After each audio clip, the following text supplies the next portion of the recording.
This is Trophy Dark, Gifted Sea Part 2. We are down a player. This kind of happens around the holidays, so it's not too surprising. But we shall soldier on. A very kind of high-level recap from last time. So your characters, your treasure hunters, were going to this seaside village in order to infiltrate this ritual, this festival called Greentide Festival. The story that you had heard is that over the years, the people of this community have taken treasures out to sea and given them as an offering to the Tide Queen, and that there is a particular cove that if you can reach it, that's all the treasure is washed up into this cove, right? And so you all made the journey to this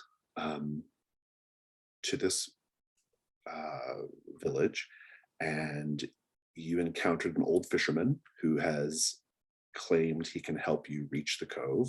He has not really delivered on that end of the deal yet, but he did get you sort of into the festival. And the festival was disturbing, I think is probably the best way to put it. It became apparent to you after a time that this effigy that they were getting ready to tip into the ocean, or they were going to tip into the ocean, that they had put all the gifts inside, also contained a human sacrifice. But nevertheless, dawn broke and you all went out as part of the little parade of boats to take the effigy out. And there was basically a couple of incidents that took place. One, you all stopped the ritual from being completed, which was theoretically is a problem to the Mother of Tides, who is this goddess that these people worship, right? But what we kind of know out of character is that there was a cultist from the mainland with the procession, and they actually summoned forth a tentacled being that disrupted the festival, right, and sent all the boats tossing and stuff. But they all believed that it was the failure to sacrifice this young woman into the ocean, which has caused the Queen of Tides to be angry and to respond angrily, right? I think the only character who saw the cultist, I'm pretty sure it was Ferret was the only one, if I'm not mistaken. Or it might have been Milo. Milo, maybe you saw the cultist. I think I was piloting the little skiff. I don't think it was me. I think it was Ferret. I think it was Ferret. I know it wasn't Hiltrude, because Hiltrude, you're the one who's actually connected to the cult. So it was kind of important that you didn't know, right?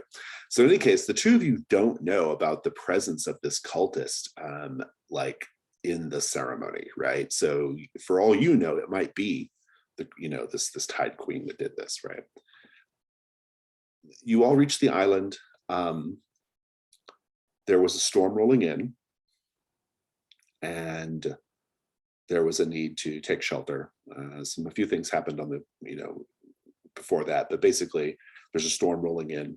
You rescued the young woman from the effigy because it had got washed up to the beach, and then you were taking cover. That was the last thing we saw. We had a little pan away where we saw some, little environmental things going on, but as far as the story goes, you're all taking cover. That's the last thing we saw you doing. And yeah. Did Milo? Did I grab some stuff from a wreckage? Yeah, there was some treasure. Okay.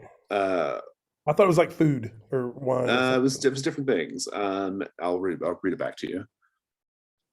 It was an oilskin satchel containing supplies from a previous explorer, hooks, diving fins, and rope, but also a small bottle of wine, a wedge of cheese, and dried fish. So some tools and some food. Did you catch that? Great. And yeah, so is there anything else we need to be reminded of before we proceed? As I recall, the sacrifice wasn't particularly too happy with me because I lied about her mother being alive. Oh, right. And she saw through that, right? Yeah, because you were doing that as a betrayal and to get a reduction roll. We'll also note you also sent the boat sailing away as well, and leaving it very unclear how you're supposed to escape. Yeah. She saw through that, so that's good. That's good to follow up on. Actually, that's a good reminder. Did we name that character? I don't know if we did. I don't think so. No. We'll give her a name today. And you both have a couple of conditions. Right now, Milo can hear the mocking seabirds. He can understand their speech. And Hiltrude has the blessing of barnacles growing upon her body. And I think with that, we shall begin Ring 3. The tide ebbs low, revealing secrets kept beneath the waves. So you're running for cover, and I think I want to deal with that first. This storm is rolling in fast, and Foret was right behind you, and now he's not. So who knows what happens to Foret? We may never learn again. But the two of you and the young woman are able to run for cover. The storm rolls in very fast and begins lashing the environment very quickly, very powerfully. The trees are being like blown and pushed practically horizontal. There's debris flying everywhere. You can hear, Milo, the seabirds that were not able to escape in time being blown away by the storm. You can hear their wails and cries of terror as they get blown away, right? And I think they even scream something along the lines of, the Queen of Tides will have her way, as they get blown away. I think I need to know how the two of you are going to weather this storm. So let's talk about that first. Milo, you actually have some experience at sea, so maybe there's something you can do here. I don't know. What do you think? I think we ran into a forest. Is that right? Yeah, you're in kind of like a tree covered area. Yeah. So I think what I would do is I would look for something that's not a tree, like a large boulder or rock, and try to get us up against it. If not, I think with this rope, I could secure us all together. If we're worried about the wind, I would use the rope, and I actually have a rope skill. I like it. I think it's a great idea. Let's make it be a risk roll. So it sounds like what you're trying to do is just secure everyone to a rock or a tree or something so that you don't get blown away, right? Is that the idea? Here, Michael, you and I get to say what we think could go wrong if the die roll fails. If you have any thoughts, go for it. If it goes wrong, the rope would snap. And just that, the rope would snap, I think. I'm going to say that what could go wrong is the Queen of Tides gets her sacrifice after all. So let's talk about dice. So you have the skill of ropes, and so that's great for your first light die. Your second light die can come if you accept a devil's bargain from either Michael or myself. And so I'll remind you, a devil's bargain is something that takes place in the fiction no matter what, whether successful or not. This is a thing that will happen. I have a fairly simple, kind of uninteresting offer, if I'm being honest. So I might wait for a moment, see if Michael has anything better. My devil's bargain thought would be that the sacrifice would be injured by flying debris no matter what happens. That's pretty good. So now she's a burden, basically. Mm-hmm. I like that. I'm going to say, I better look at safety tools before we keep going. So it's been a minute. Should release the lines and veils. Okay. I'm going to say that no matter what,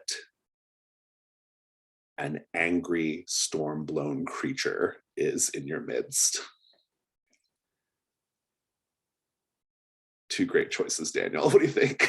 Like a killer whale, or like a Choose it, sailfish. find out. I'm gonna go. I'm gonna take the devil's bargain, but I'm gonna go with the young woman gets injured no matter what. Fair enough. You've got 2 light dice, and I think a dark die is automatically on the table here because of the dangerous nature of what's going on. So go ahead and roll. If you want to go to the die roller, it's risk /risk 2-1. Oh, risk. I put ruin. That's funny. Risk. When you said windswept creature, I was thinking the cow from Twister. And then I didn't get the other one in, so I'm going to do a ruin. I guess is that one? Is that how it works? No, just roll the whole thing. Just do risk 2-1. Already did, but I didn't get the one in there. So can we keep these 2 white ones, and then I'll get 2 more that we discard? Yeah, we'll just roll just roll ruin. You don't have to put 1. You just put ruin. There we go. Okay, so you have a 4 light, which is a success, but there will be a complication on the success. And I think the complication is going to be, I think it's going to be a variation of what we talked about as far as things that could go wrong. Basically, you are all secure and you're all tied together. No, I don't want to say that because that kind of takes away the victory. Never mind. Instead, I'll say this. No matter what, or what's going to happen is you're going to be successful and the girl's going to get injured, and that sucks. But I think also Hiltrude is going to get injured. So 2 injuries. If you're willing to cope with that, then stay with it. Otherwise, add a dark die. Also, Hiltrude, you can help as well if you wish. I mean, if it keeps me from getting injured. I mean, it might. You got to go 6, but yeah. And what would I need to do? What you can do, Daniel, is just add a dark die and reroll the whole thing. Or you can wait and see if Hiltrude's help die is a help. And so basically, Hiltrude, you have to just say how you're helping and how you're vulnerable as you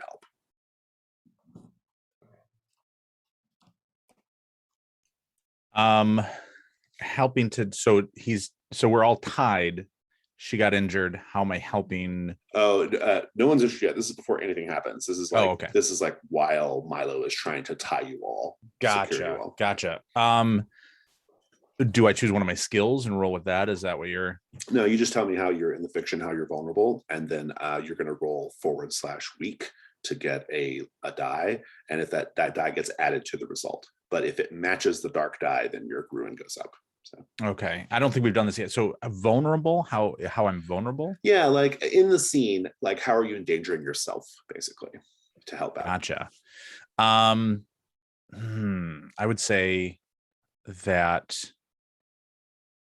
I'm waiting to be kind of tied up last to kind of help as best I can, to get her tied off, kind of like what put your child's mask on first and then put your own mask on kind of deal.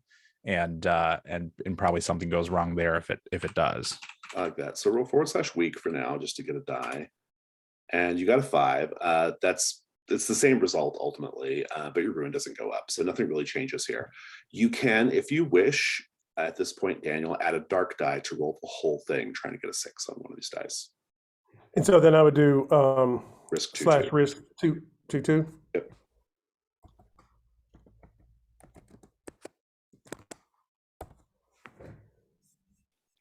Same result, but the dark die is not high. You can go again and add another dark die for risk 2/3.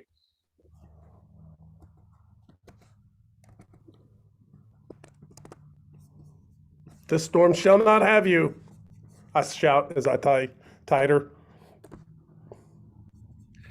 So now we have a bit of a problem because it's the same result, but the dark is high and your ruin's going up, Milo. So everything is still happening as it happens. And So Milo, your rune is going up. Hiltrud, your rune is not going up. You're just injured in the fiction, which we'll talk about in a bit. But Milo, give us the scene. Like, what is happening? How does this young woman get injured? How does Hiltrud get injured? And what is this? What is happening to you right now? So as I'm trying to tie in the wind is it breaks the tree, that it uproots the tree that we're tied to, and we're dragged further into the forest, and there's a lot of snapping limbs, a lot of cracking, and splinters are flying everywhere, and we're all getting pretty peppered. Let's go with the young woman has a pretty deep gash like in her leg, and then with just from the flying splinters, and then I'm thinking Hiltrud probably takes a hit from a flying limb as she was probably trying to protect the young woman. She takes a bludgeoning blow across her back. Hiltrud, this is a lot.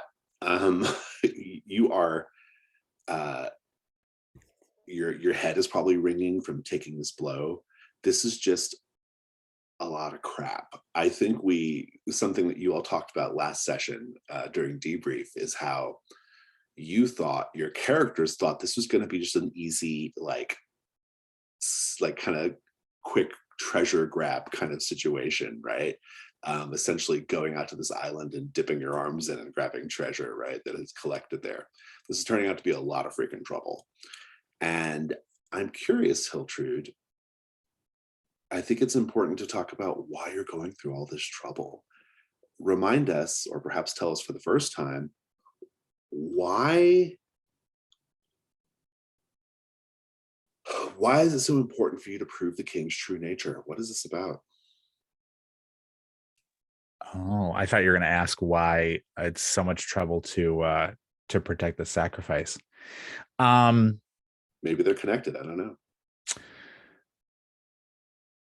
As a member of a former cult member, having escaped and having seen firsthand what the king, it was kind of the way the cult worked was the king would essentially kind of like a Black Widow kind of situation. The king would like have an academy to train these cultists, or have this like group to train these cultists. And not only did he willfully do so, but he would take the cult members from their parents at a young age and put them through all sorts of rigorous horrors to give them access to the spiritual and spiritual magics, etc. There's different divisions, and once escaped, Hiltrud just finds that absolutely deplorable, and that people should know that that's the lengths he's going to stay in power. Intriguing. So as the storm dies down and you're all there lashed to this rock,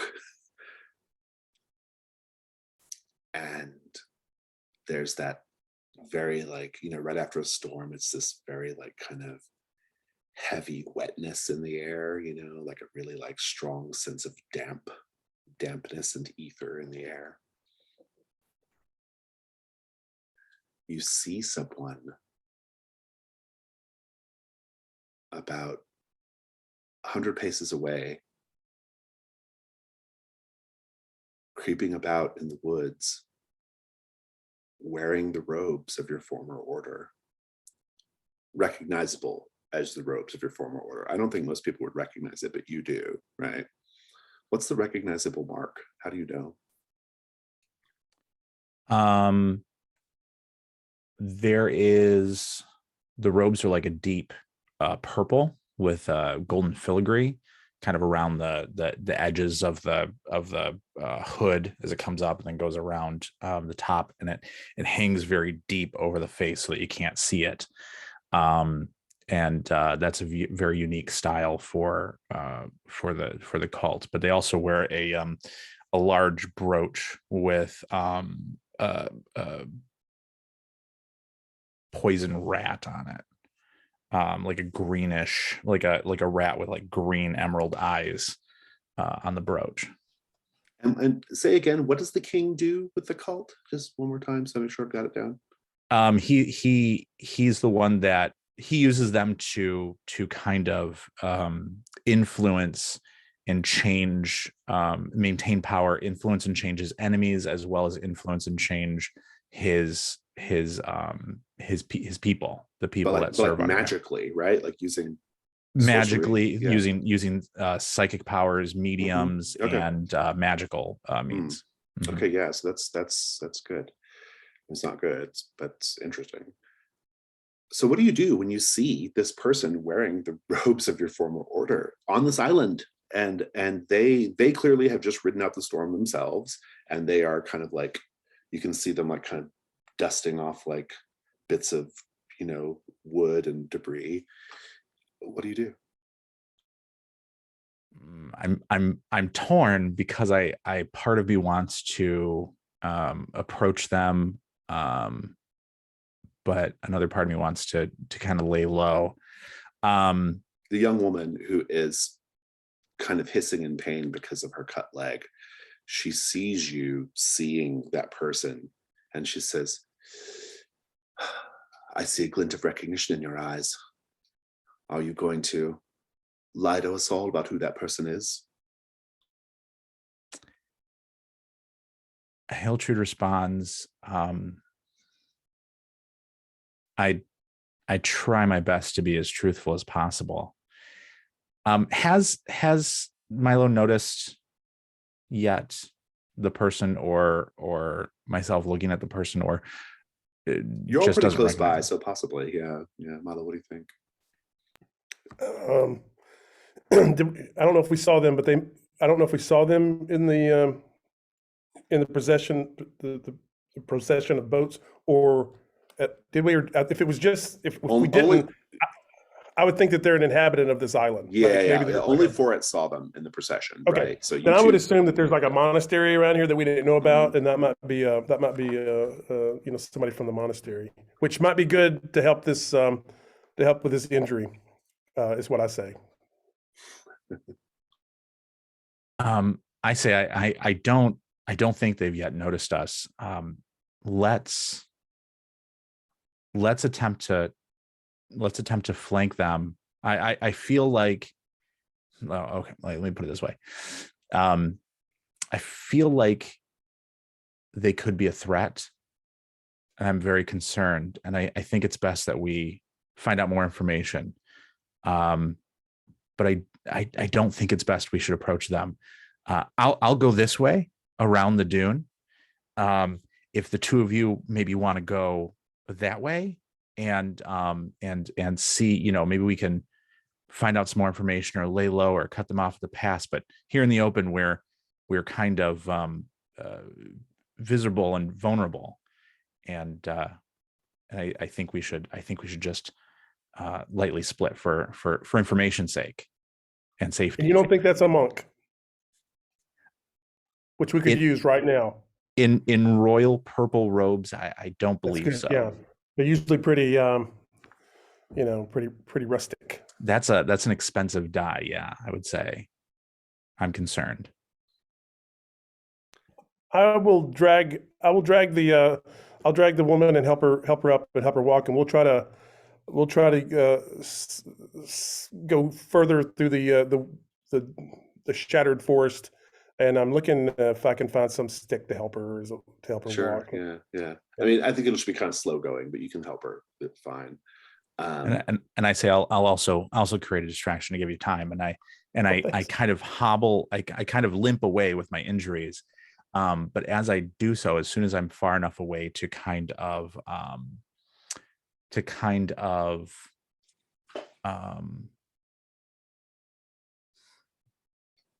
get out of their eyesight, I would like to haunt them. Okay. Just to give them the idea that there's more of a threat, perhaps, and that they really should stay away, move away, but also to like kind of, so when we do eventually maybe encounter this individual, that they really also feel threatened instead of perhaps persuaded, because I know how manipulative my former cult can be. I like it. I'm into it. You've made your goals clear. What could go wrong here, Daniel? I'm a seasoned liar myself as a smuggler, and something about her story tips me off that wait a minute, that isn't ring true. Oh, interesting. Okay, good. I think that what could go wrong is I think the spirit you summon might be an angry former sacrifice, which could be a problem. So, or maybe not. All right, I'm down. In any case, we'll see. So let's talk about dice. You have spirits as a skill, so I think you can go ahead and take your first light die. Let's talk about devil's bargains. Daniel, if you have an offer, something that will happen no matter what, do tell. I would throw out there that that it scares us so much that we go far away and we get separated we really get separated. If you were planning on linking back up with us, we're not where you thought we would be. Like we really bolt. Oh, so no matter what, you both get the two groups get split up a little bit. That's interesting. I'm going to say, I'm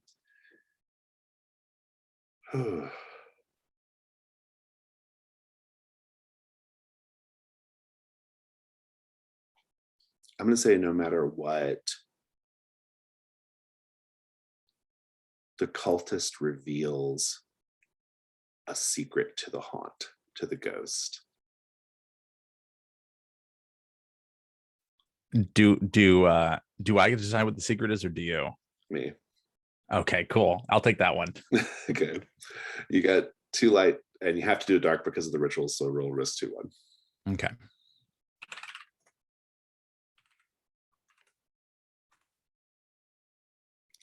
Good result. However, your rune goes up. So let's talk about. I was actually hoping that this would make this action would make my rune go down.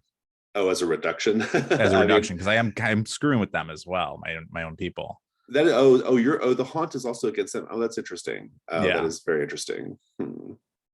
Yeah, that's how I took it. Yeah, that's how I took it. That's interesting. Yeah, I kind of like it. Let's just how do I want to handle this? Can we call it a wash? Well, because you are, yeah, I think that's fair, because you are trying to also do something to the NPC as well, right? You're trying to scare him, correct? No, it's just for the 2. Oh, okay, interesting. So you're just you're summoning the haunt to, I must have misunderstood the stakes. So the haunt is to do what? What are you trying to get the haunt to do? The haunt is to so I told them to go in a different direction, right? Okay. So that they could be safe.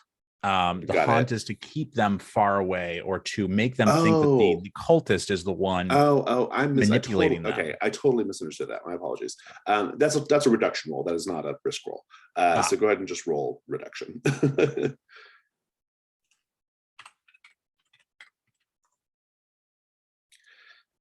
Your rune goes down, so ignore the instructions of the die roller, it's out of date. Your rune goes down, but what happens because of the 5, because it's higher than your current rune, is Milo is aware of what you're doing. So basically Milo's suspicion is going to kick in here. But tell us what the haunt is like. What does this look like? What's the spirit look like? The haunt, I mean, I liked the idea of the haunt being a former sacrifice, just because what else is really out here? So the haunt is a former sacrifice who is still wrapped in their effigy, and they're kind of they get like gas, like it's like it's like when you see like kind of like an active camo thing where you can kind of see its shapes and things like that as it moves, and you can definitely tell that it's the effigy around it, and it like kind of sways in and then like tromps after them. I love it. That's great. Milo, I'm curious how you're receiving this, because per the rules of the game, you have to be aware that this is something that Hiltrude did to you, that this is something Hiltrude brought into being, or you have to at least suspect it. How do you respond when you see this ghostly former sacrifice approach? I'll tell you how the girl responds, but she sees it, and she clutches your hand and she says, "It is a handmaiden of the Queen of Tides. She has come to collect me after all. See, I told you, you will have no rest until I am plunged into the ocean." And so the spirit, what's it do when it catches up to us? Sounds like it's just approaching. It's designed to frighten. At least that was the command I gave it, and I succeeded, I guess. So Towards her, at least, yeah. yeah, so it's just meant to frighten, and so be intimidating, basically. This is like Dr. Smith from the original Lost in Space, where I grab I grab the woman and put her between me and the spirit, and I'm like, "Go to your ancestors, child." And I start backing away as she approaches the spirit. She approaches the spirit, and she gets on her knees and she says, "Sister, I did not ask for the ceremony to be disrupted. You must tell the Queen of Tides it was no fault of mine. I want only to serve her down in her briny realm. Please take me, take me." Hiltrude, are you aware of all this going on, or have you just sent the spirit and moved along on your way? No, so what I did was I sent the spirit, and then I wrapped around the dune to confront the cultist. Okay, good. Okay, good. We'll cut the scene there then and go back to the cultist. So the cultist doesn't seem to be aware of you yet, Hiltrude. I think he's also rattled by the storm. He's doing his best to keep his fine purple and gold embellished robes clean, but it's a little hard. What do you do? Well, I really don't have any sort of fighting skills to speak of. So, and and since the cultists would know what's what, I don't think I could deceive anything, save for like,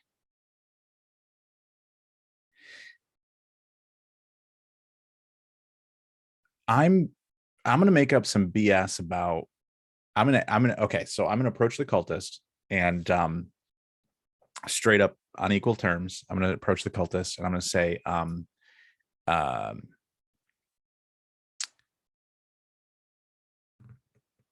what would we call each other? Brother or sister, I guess. I was thinking like, enlightened or something like that. Like, that's good, yeah. Yeah. Like enlightened. Hello.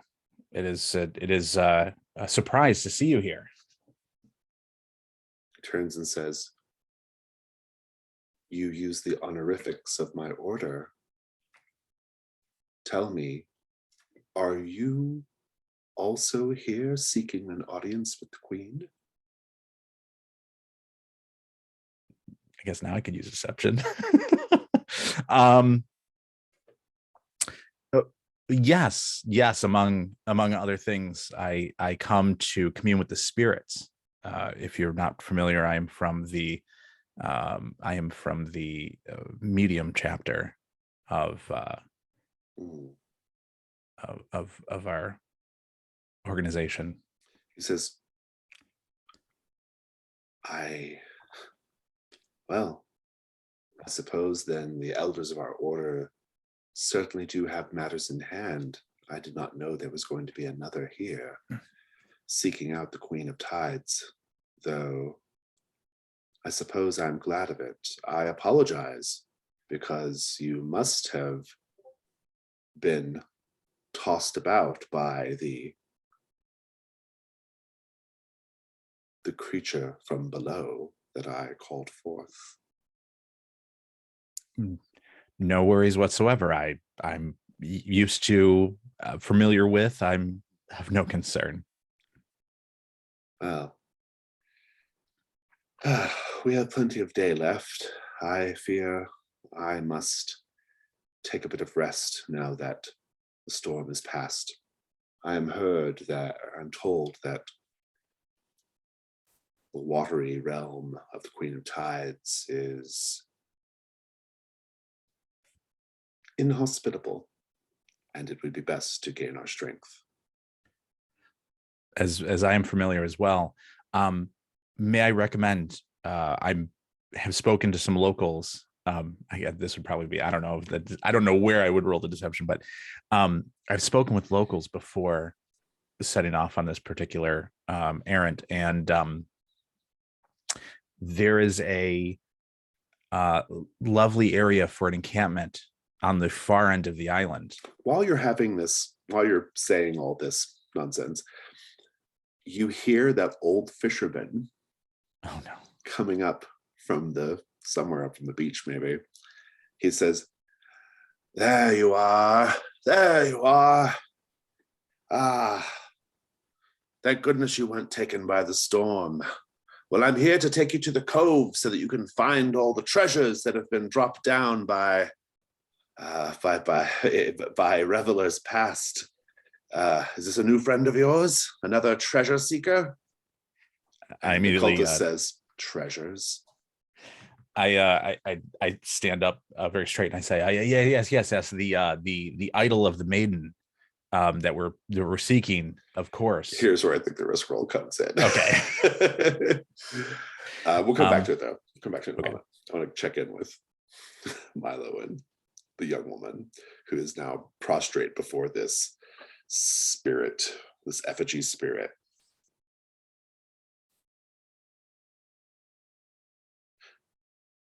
She says, yes, the queen is indeed very angry that you did not come to her realm at the appointed time, but she does not lay blame at your feet. And she says, come. And the young woman gets up and is sort of given a sort of spectral embrace by this entity.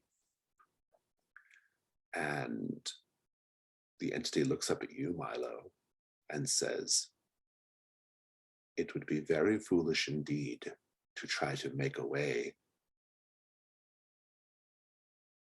with offerings that are not yours.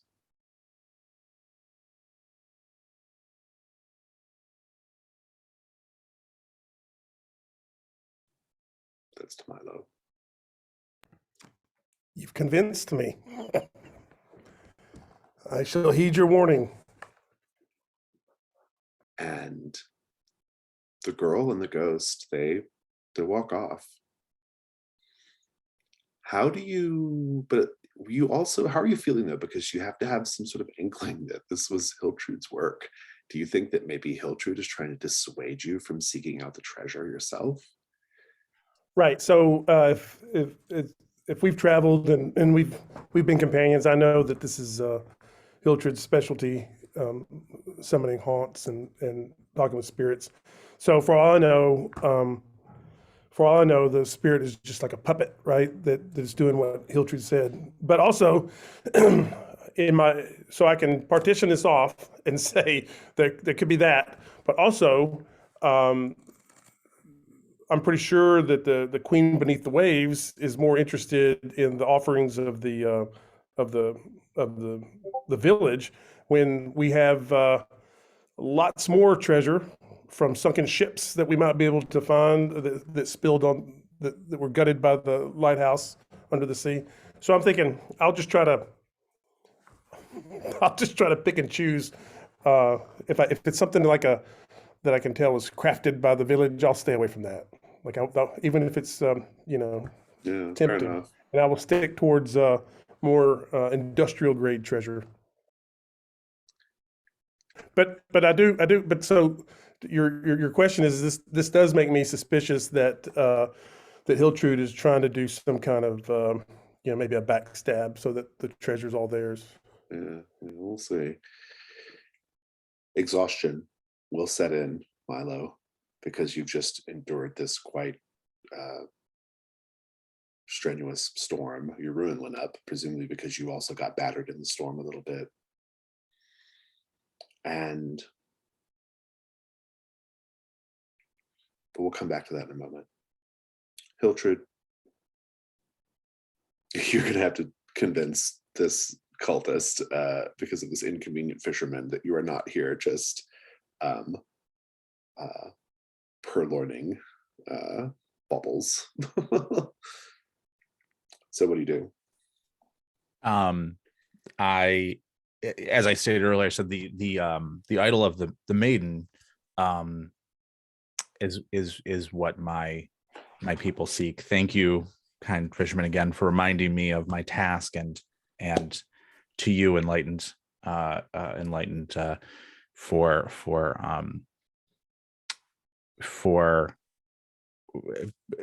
understanding the situation. It was not treasure. It's an important artifact for my people, and I don't say king, I say for our people. The fisherman says, "But I saw your companion stealing a chest from one of the huts in the village." Yeah, they sometimes you can't control what others do. I don't know what to tell you. I'm sorry. I wish the best for you and yours. And I kind of look over at the cultist and I go like, Cultist says, "Where are your marks of office, enlightened?" Blown away in the storm. He sort of like sighs.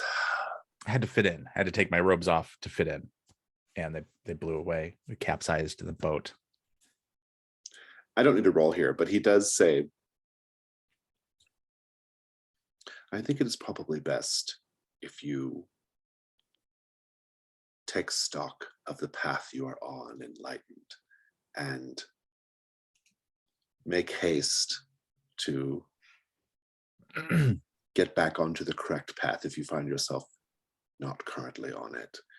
I understand what it's like when you fall in with brigands and buccaneers, road people. You take upon yourself their ways.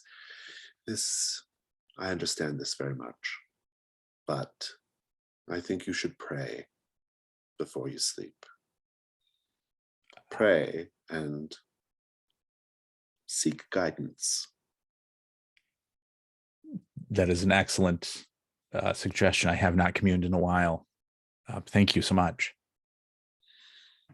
He sits down and he's getting ready to take a little nap. He's saying prayers as he clears a little spot on the beach to rest before the next part of the journey. What are you doing? Well, I was a failure to get him to go to the far side of the island. Because you remember, you all haven't slept, right? You've been awake since, because it's the next day, and you've been awake since like before the party when the festival started. So everyone's very tired in addition to the storm, you know.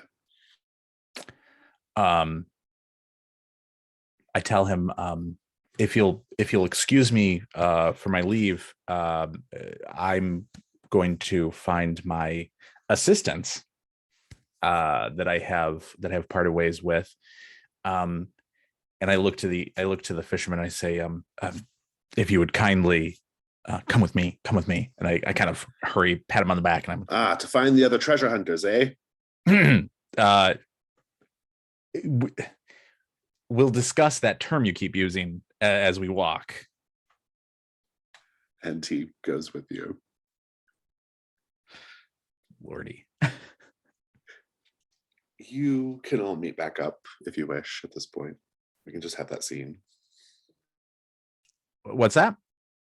Oh, you can all meet back up if you wish at this point, the three of you, the fisherman and Hiltrud and Milo. Gotcha. If you wish, or unless you're going somewhere else. Where are you going, Hiltrud?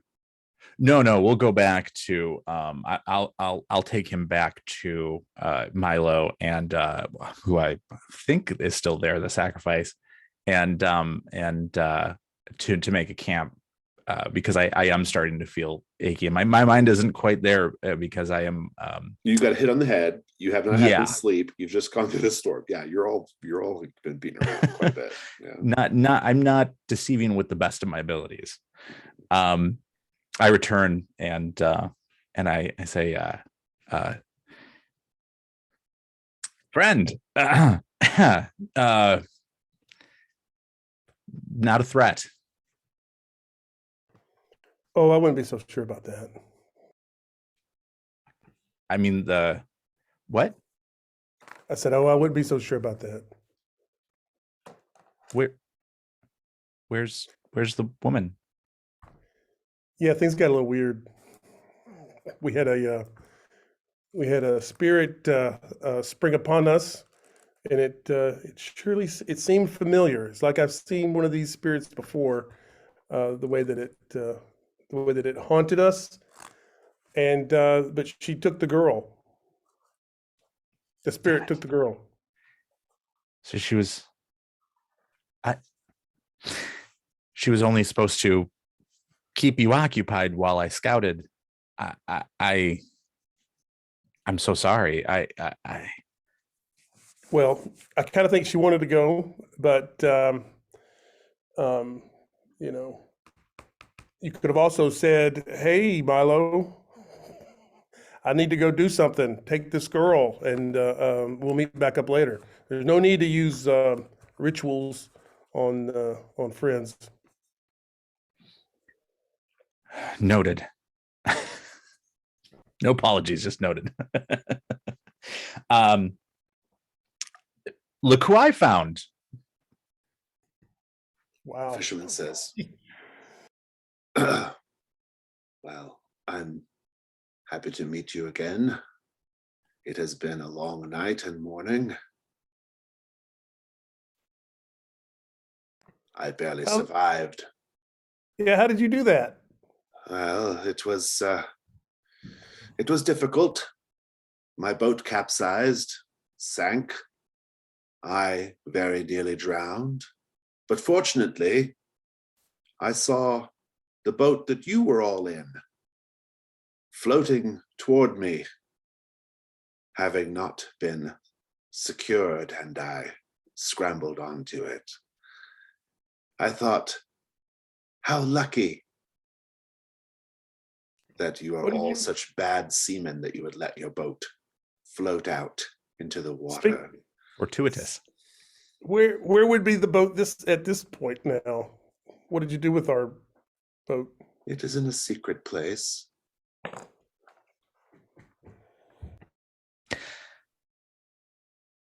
I'm tired and hungry. Should we camp? I pull you off to the side and whisper in your ear, this old guy. I don't trust this old guy. I mean, I don't at this point. I don't trust you, but I really don't trust this old guy. This feels like a trap. I don't want to go. I don't want to go to sleep. I told you we can't let our eyes off each other when we're back in the village. We can't. I don't trust this old guy. The old fisherman's already snoring from sleep.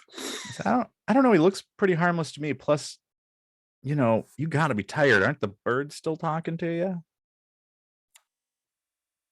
I think most got blown away, but I'll keep an eye out for them. Why don't we sleep in shifts? Why don't you sleep with this fisherman guy?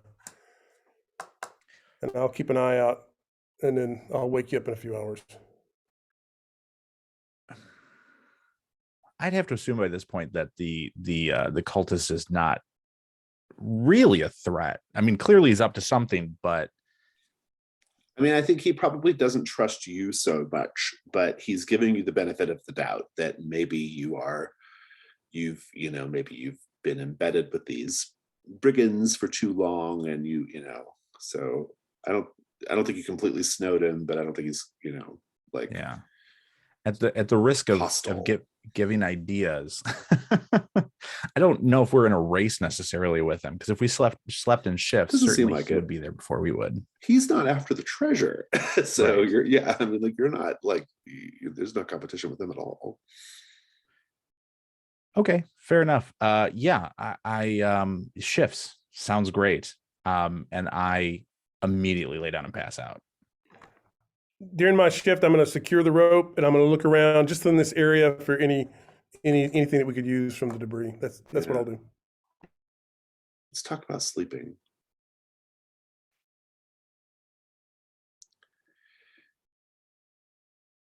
I think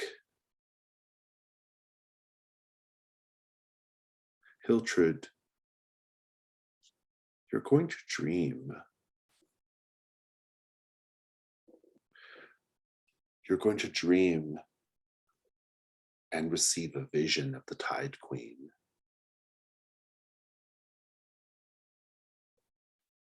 She is like the effigy in appearance, but real, not made of seaweed and willow and driftwood. Her woven figure is alive. She spreads her arms wide to embrace you, wrapping you in fronds of seaweed and tangled netting. And she pulls you in close. And she whispers to you in the dream. She says, I would have you join me down here, down beneath the waves.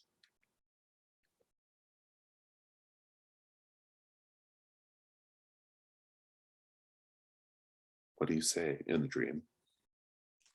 Oh, and I didn't know I'd be like a lucid thing. I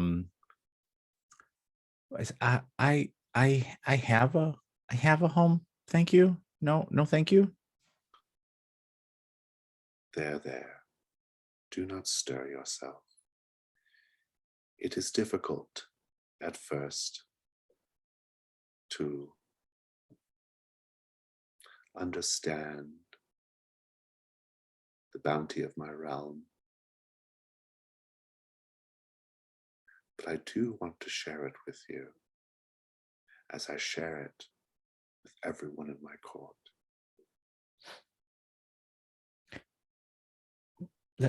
That sounds lovely, but I can't breathe underwater. I don't know how. She says, fear not. And she leans in, she's bringing you into an embrace. And she opens her mouth, and you just see this tendril of animate water moving from her mouth. They lash against the sides of your now quite overgrown barnacle face and shoulder and chest. And this watery tendril is trying to move inside your mouth. Do you receive it? No. Make a ruin roll. Oh boy.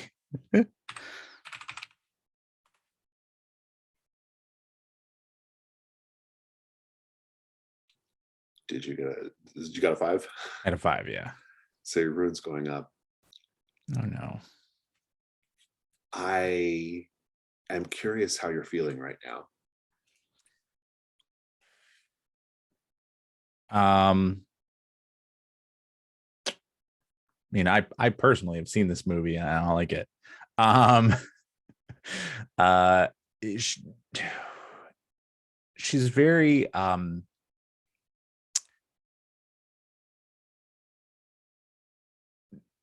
everything about it feels wrong. Everything inside Hiltrud just kind of screams this is wrong. Not only is it not um for air breathing individuals, but also it it's not, it just seems she has a very special connection with the other sides of nature, the sides less seen, and this is even beyond that. And so to say that she has full body heebie-jeebies is putting it mildly. But it's mostly a grotesque kind of thing, a version. Milo, Hiltrud will wake up earlier than anticipated, and you'll be able to take your rest, Milo. It's still the middle of the day, by the way. You can hear the gulls calling overhead as you fall asleep. They are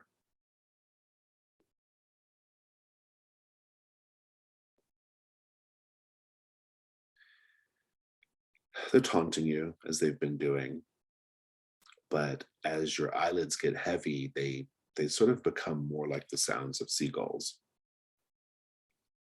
And you find yourself standing on the front end of a ship that's underway. And in this vision that you're having, this dream, how do you know that you are the commander of the ship? As I stand up, I see the sails have my signature, gray and white striped sails that used to be on my ship that we lost. And so I know that, and this is a different ship. This is a larger ship, and it's got a bigger crew. So I know it's an upgrade from my older ship, but I know it's mine because I kept the sails from the original ship that I lost years ago. For the style of sails. Yeah, you are joined by a woman, a member of your crew, perhaps, or perhaps a passenger, but you don't recognize her immediately. She has seashells and sand dollars woven in her hair. And she's otherwise dressed for sailing, tall boots and that kind of thing. And she says, "What do you hope to find out here in the blossoming sea?" They say at the far horizon of the blossoming sea is a great mountain range, and at the base of the mountain range is a city that belongs to an empire that's vast and old. So much we could learn, and it'd be so rewarding to live amongst those people. So you do not seek the antiquities of this place. You do not seek the treasures of old. You seek knowledge. Well, I mean, you got to eat, so I'm sure my skills will come in handy. But yeah, That's just me and her laughing, by the way. yeah. I mean, you just gotta uh, see things that have never been seen from where we come from, and here's an opportunity to live amongst the ancients who are living today. She grabs you and spins you around and takes you by the hands, and she says, "You're so close. You're so close to acquiring everything that you need to undertake this voyage. But you must beware, because there is one in your number who will betray you at the end. For it! Maybe. And No, I know who you're talking about. I know who you're talking about. It's the fisherman. could be the fisherman. The dream ends, though. How do you feel? Okay, so I was in angering the Tide Queen. I was thinking the voyage to the Blossoming Sea is just not going to happen.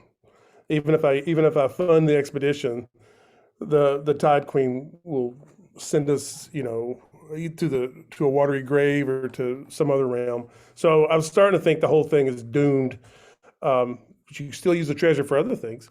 But now with this vision, it makes me feel like, especially with the young woman, what she had in her hair, the sea, it's like symbols of the sea, that maybe we can work out some kind of deal. Maybe I do get the blessing of the Tide Queen. That's how I wake up feeling like this is good. Interesting. Very interesting. You both are awake. The fisherman says, "There, the tide's low enough, and it is revealed. The entrance to the cove. We're very, very close friends, and I promised to take you there, and I intend to satisfy that promise." And he beckons you quickly. We have to hurry before the tide rises again. Do you follow? Yep. Before we do, fisherman, what this seems kind of like sacrilege for you to take us there. What's in it for you? It would be sacrilege if I cared about superstitious matters.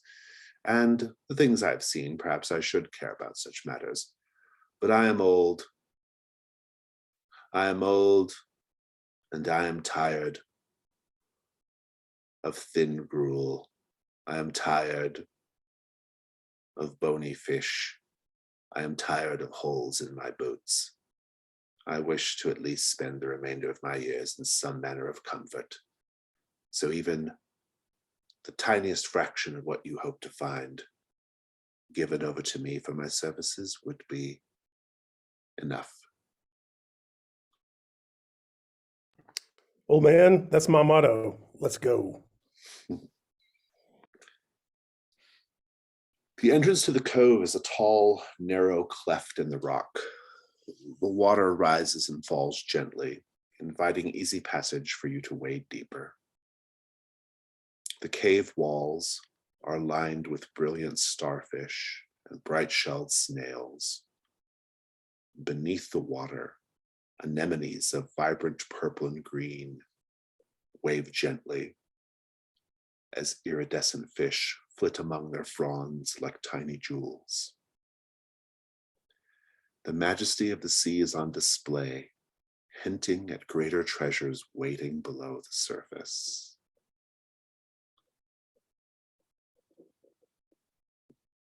Hiltrude, what treasure do you spot just here inside the entrance to the cove that you're able to get your hands on before Milo?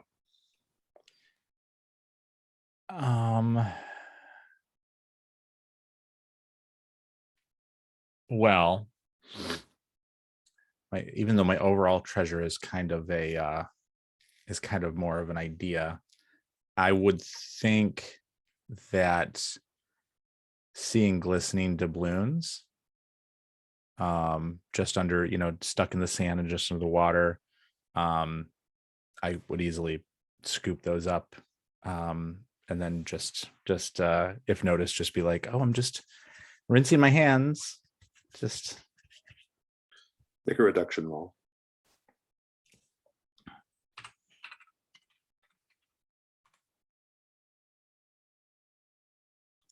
Yay.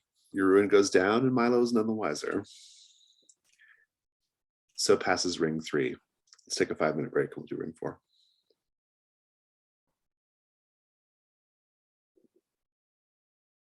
Ring 4. The tide floods in, reclaiming its domain. All about the glint of colorful shells and semi-precious stones at the bottom of the tide pool as you enter the cove. At one point, you see a pair of boots overgrown with barnacles and bound to a boulder with an old rope. And a little further in, you see a group of bloated corpses piled upon one another in apparent struggle over what appears to be a rotting wooden chest.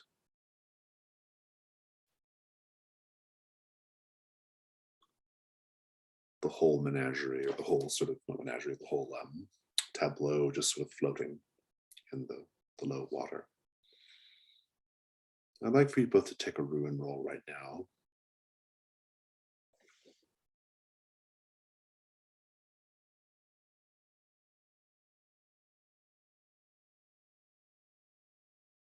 You're both okay. Seeing your fair share of bodies, it seems. No big deal. They were struggling over a chest of some sort. Milo, what do you do? The chest is floating? Yeah. Well, they're like floating up and you can see the Oh. chest. Unclear if the chest is floating or if it's anchored in the spot. And and are they attached to it somehow with, did you say seaweed or something? They're just piled atop one another, group of people. Okay. It's unclear. And then they just died. So. And this could be people that were washed in from the early morning, possibly from the procession. No, I would say they look a little more bloated than that. Okay. They've been here a while. And how deep is the water? Right now it's quite shallow. Yeah. Like Okay. barely. I would say not even waist high. Well, I'm gonna go towards the chest. You said waist height? Roughly, yeah. I think I'll put on those diving fins, and then just kind of, if it's just swim under the corpses. Yeah. You swim under and you have a little bit of light coming in from overhead because it's exposed up above and it is the middle of the day. And you're swimming under and you can see one of the corpses looking down at you from where they're floating. And even though the face is puffy and distended, how can you tell, Milo, that it's you?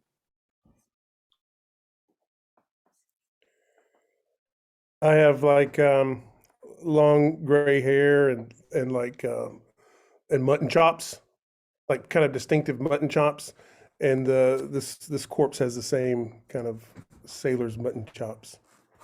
And crawling around in the mutton chops are little tiny crabs feasting on your cheeks or on the corpse's cheeks. Make a ruin roll, please.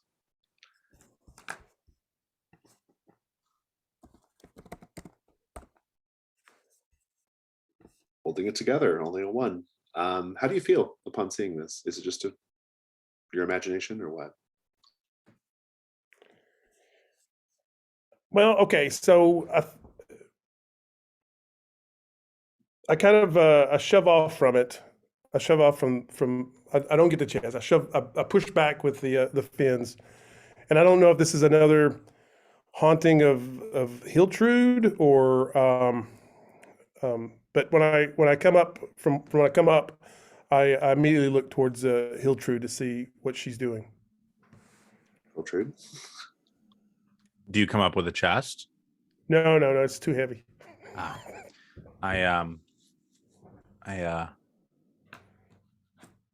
Well, did you get it?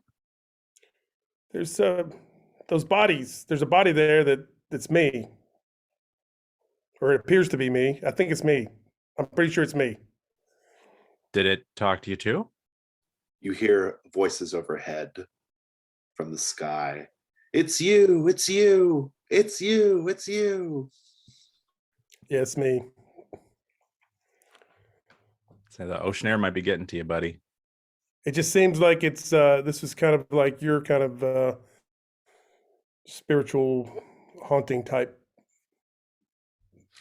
Wasn't me. I hold up 3 fingers and I say uh brotherhood promise or something like that. Like whatever the equivalent of like All the Scout's honor best is. tales, all the best tales, the fisherman says, have an element of betrayal in them. You want to help me get the chest? I tell the I fisherman. I give side eye to the fisherman and I go, I'll help you out. It's creepy down there. The fisherman says, we shall all go. And he sloshes over towards. He says, they don't need it anymore. I lean into Milo and go, this guy's real chill about this. He's definitely on the team from here on out. Like we're keeping this guy. So I swim back down below while he's going above, and we'll see if we can get the chest. Yeah. Hiltrude, as you approach, one of the bodies rolls over in the water like a log. And it's you. How do you know it's you? She's wearing my favorite fur-lined vest and horned helm. And it, yeah. And make a rune roll, please.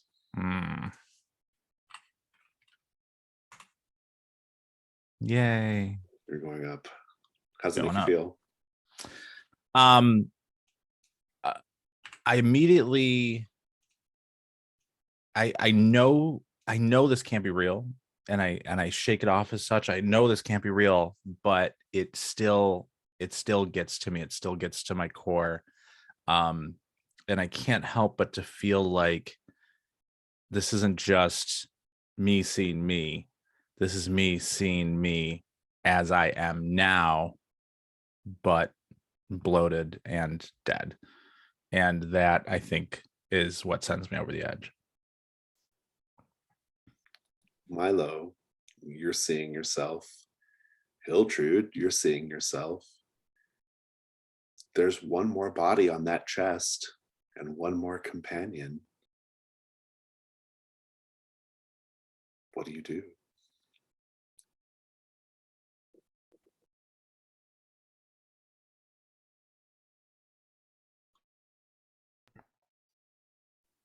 I'm going to try to get the chest, but I'm not looking at the body.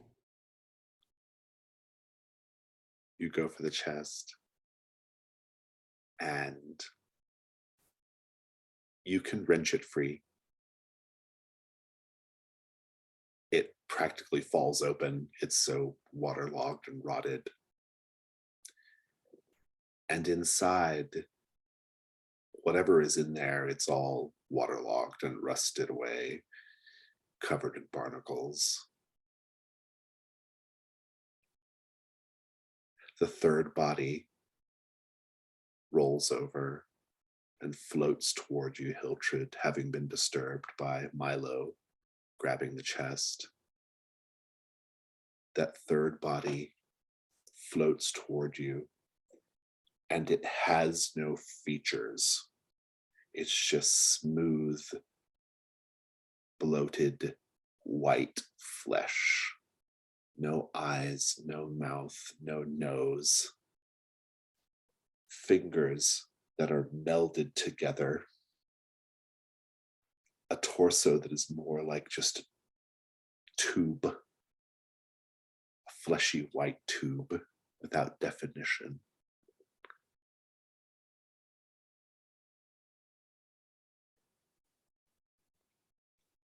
I'll probably make you roll ruin here in a moment, Hiltrude, but I'm curious what you do when you see And this. straight up, I've had nightmares like that. Um, I I mean, what can I do? I would I The fisherman says, "You seem shocked. You seem like you've seen something very startling, ma'am." is this because my rune has gone up? Is that what's going on? I don't know. Oh, okay. Um, I'm not I'm just not an ocean person, and this is all getting to me. I can't, and I scratch at my barnacles. The fisherman says, "Come here. I'll make it better." Mm, And, I do. well, he actually beckons you with something grabbing your leg from beneath the water. Something beneath the water is gently caressing the back of your calf, beseeching you to approach the fisherman. It is tentacle-like, say. Oh, well, I'm not there yet. So I'm gonna get a little freaked out by that. Um, and I'm gonna call out. I'm gonna call out to the spirits of the cave. Um, I'm gonna call out to the spirits of the cave to for information. I'm gonna use liar. Interesting. Let's read that. Contact a spirit who can answer any question, but only falsely. Very good. I like it. I don't need a roll. I like it in the fiction. Okay. The spirit is of a dead sailor. Okay. He's looking at the fisherman, and he has a look of terror on his face as he looks at the fisherman. What question do you pose to him? I say fisherman, spirit. Oh god, I can only do one question, huh?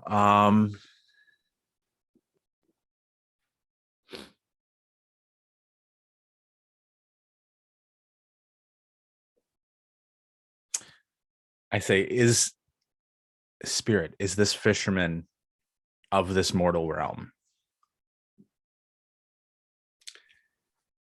He can only answer falsely. That's why I made it a yes or no. Yeah. Is this fisherman of the mortal realm? So he says,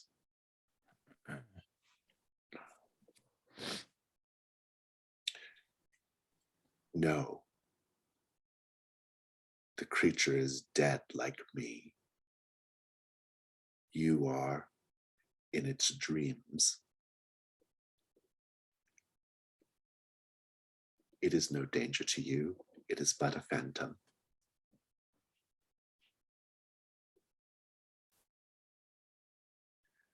Milo, what are you doing right now? I don't think you're aware of any of this. This is just a bunch of junk. I've Yeah. not seen one scrap of treasure that we could like cash in. That's what I say. Also, don't step on these things. I think they're poisonous. His head is literally inside the chest, like he's like rummaging through it Look like at a this. cartoon. Crap. Where's the treasure? I'd say to the fisherman over my shoulder. This is not it. The fisherman says, "In times of great stress, I find the best thing for it is to sing a song." And he begins singing a song. It's echoing in the cove. He is singing of the Queen of Tides. He is singing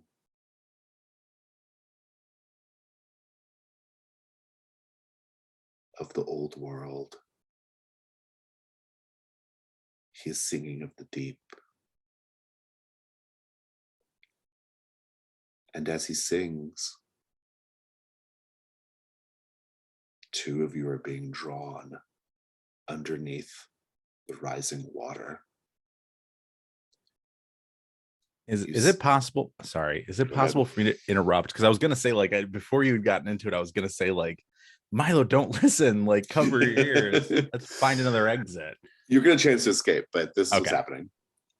You're being drawn under the water before you realize it, and you see this entity,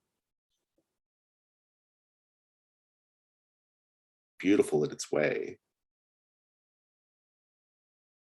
with a lower half of tentacles and a face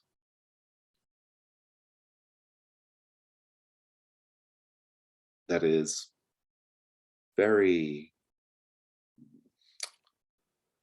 delicately rendered, I would say, until it smiles, revealing rows of razor sharp teeth like an anglerfish.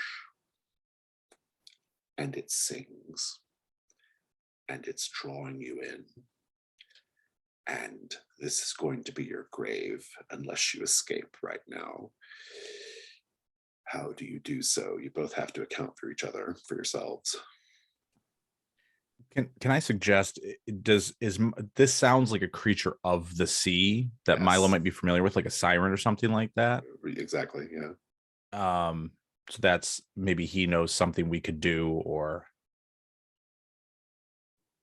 I personally am covering my ears and looking for an exit, and I motion for him to do the same. Are we underwater? Kind of. It's more of like a symbolic underwater, right? You know, you're being drawn in by the music. I've got spontaneity, and I think I'm going to Tide is fling. rising though, so yeah. I think I'll fling either like the hooks, or probably the hooks from the bag. I'll fling them like if this was like a fight on dry ground. It's like throwing sand in their eyes, but instead I'm using the hooks, and I'm going to use spontaneity for that I love it. as like a sucker punch. Yeah, I love it.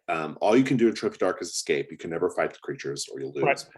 But I like it as a risk roll. So let's talk. You're using the gear. I'll let you have your first light die.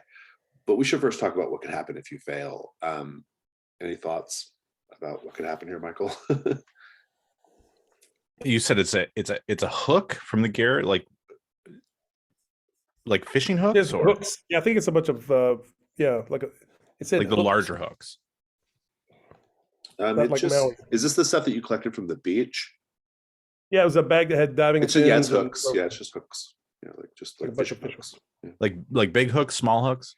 It just says hooks, whatever you want. Okay. What's the hook? Whatever is interesting to you, that kind of hook. If you fail, you would get entangled. You would get, you know how when you fish and you accidentally grab yourself, or you grab something around you, you might accidentally grab yourself, or hook yourself, or be dug in as you kind of toss this group of hooks. I think it's pretty straightforward. You just get pulled down into the depths and the creature consumes you. So let's have at that. You get your first light die for the hooks. For the second, for the devil's bargain, that's really interesting. I'm going to keep it real simple. You just have to abandon this treasure you found on the beach. You just kind of are tossing things, essentially. Either way, so succeed or fail. Kind of a boring devil's bargain, but maybe Michael has something better.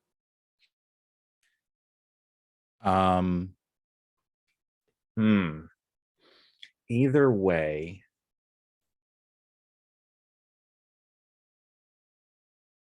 it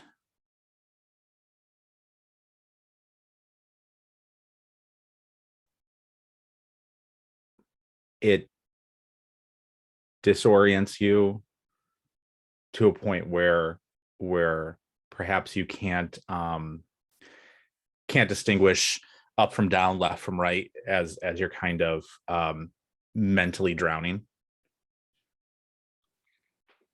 That's interesting. Kind of wildly stumbling into ring 5, basically. Yeah. I will go where I ditch everything. Okay. Where I just fling everything. That's what I'll go with. 2 light, 1 dark, risk 2, 1. Take it away. See if you escape. Do I have to use a dark dice? Yes, because like you are in danger from the creature.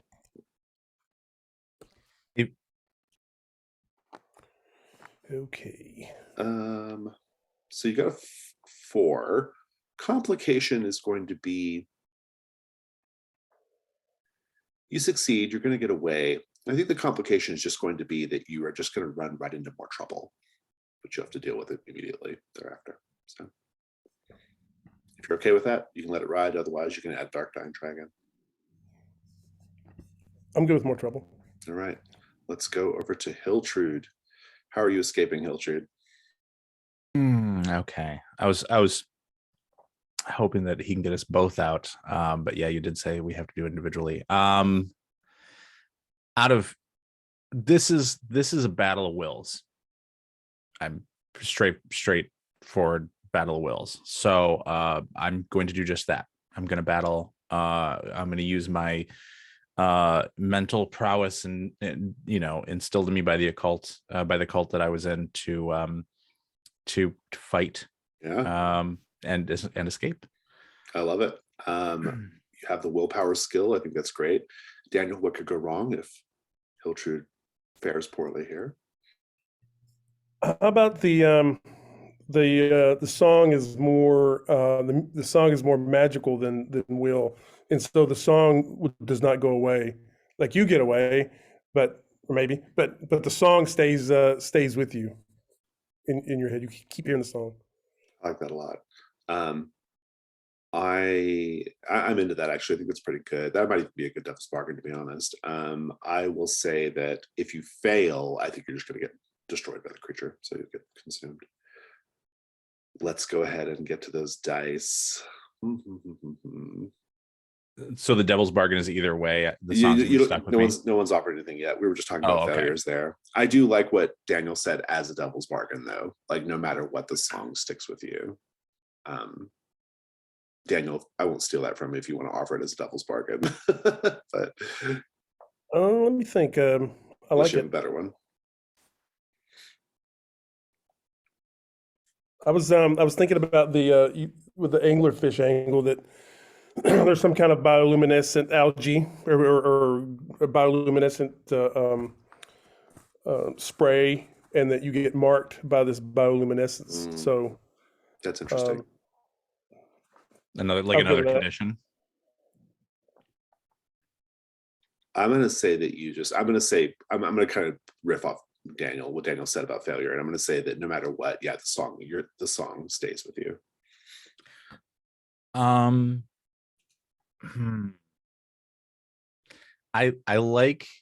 always a big fan of bioluminescence personally. I think it's one of the coolest things that nature has going on. So I'm going to go with that. However you want to figure out how to implement that. I think that's pretty cool. We'll make it work. 2 light, 1 dark. Take it away. There's 2. All right. Oh, there you go. 6 light. That's what you want. Full escape. So let's just have this scene. I'm going to tell you where you're both escaping to, and then you can decide how you escape to it. You can describe it however you wish. But basically, the top part of the sunken lighthouse is sort of busted through the cove wall, right? You can see the top like a window almost. You can scramble over to it to get inside the lighthouse. Hopefully it won't get completely submerged once the tide completely rises. We'll see. But in any case, that's the only place to go. So is scrambling into this exposed portion of the underwater lighthouse that supposedly wrecked all these ships. Although now we have to wonder who really wrecked all these ships. But Milo, take it away. What does the scene look like? So we, in leaving everything behind, uh, with the, I guess I still have the diving fins. I start going towards the what looks like a window, and if the tide's coming, I'm hoping that there'll be at least 12 hours of air trapped in the top of the lighthouse that we can then buy some time. Although I don't think I'd like to be trapped here for 12 hours. And so I just swim towards the towards that old arch window. Is it underwater or is it something we have to climb over? That's above water. So if the tide Okay. doesn't rise up high enough, you might be okay. I mean, it might never go below sea level. We don't know yet. So But then I look back and I see Hiltrude. Um, and so I wave to you and say, "Up here, it's the lighthouse." Hiltrude, how are you escaping? What's going on here? You're just like willpowering it through, right? Yeah, same thing. I've kind of shaken it off and running towards I'm assuming wading towards at this point towards the top of the lighthouse. And if you could further describe it to me, how exactly it's busting through the wall. So that means that it's sort of just like there, and Mhm. what you thought was cove wall is just part of the lighthouse popping up out of the water, right? Gotcha. So it's right now it goes like above us Yes, yeah, and we yeah. see So the okay, I yeah, see. so you So scramble up into a window and you're inside the gotcha. So tower. I do the same. I kind of follow him and take his hand if you know, to kind of as we help each other out, scrambling through the window and climbing up as best we can. And you're glowing. Yeah, well, let's talk about the glowing. So Oh, I think the glowing, I think what's interesting, I think I'd like to sort of play with that a little bit and say what's actually glowing is the inside of the lighthouse. So the interior walls are coated in bioluminescent algae. And perhaps you're getting that on you as you sort of like crawl in, right? And quite partially covered in these barnacles and now glowing with this, you know, bioluminescent algae on your body, you look like quite a sea horror, right? As you sort of like they're making your way in. And I promised you running right into more trouble, and I mean it. Hiltrude, you're actually kind of disguised from the trouble because of the way you look. But Milo, you're not. And that trouble is there are inside the lighthouse, which is, apart from the algae, fairly dry. The water doesn't seem to flood in, at least not yet. You see on the steps, sort of like scrambling up the steps of the interior of the lighthouse, you see decayed former sailors.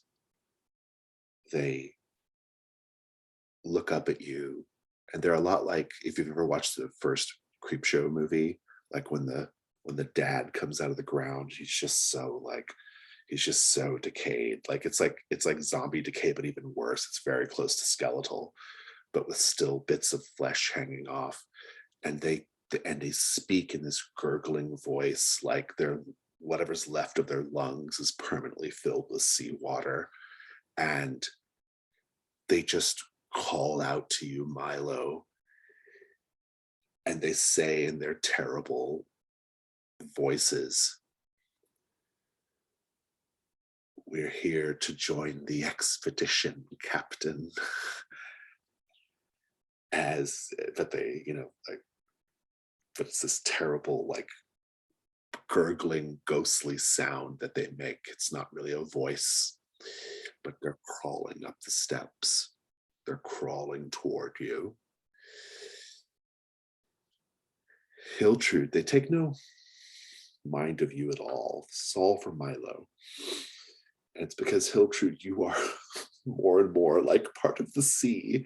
You are almost being dressed in a sort of regalia, ready to meet the Tide Queen, right? You were getting like, you were getting ready for almost to be presented to her based off your current state.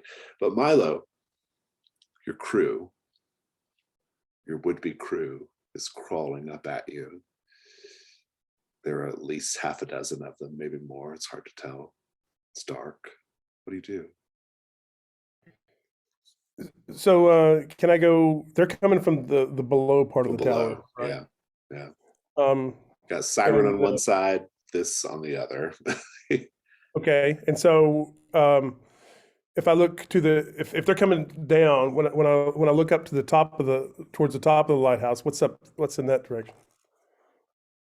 So if you look up to the top, so the top is exposed to the sky, and you could probably clamber out and be out, like just be out in the open air. That's probably totally possible. That's where I would like to be. Okay.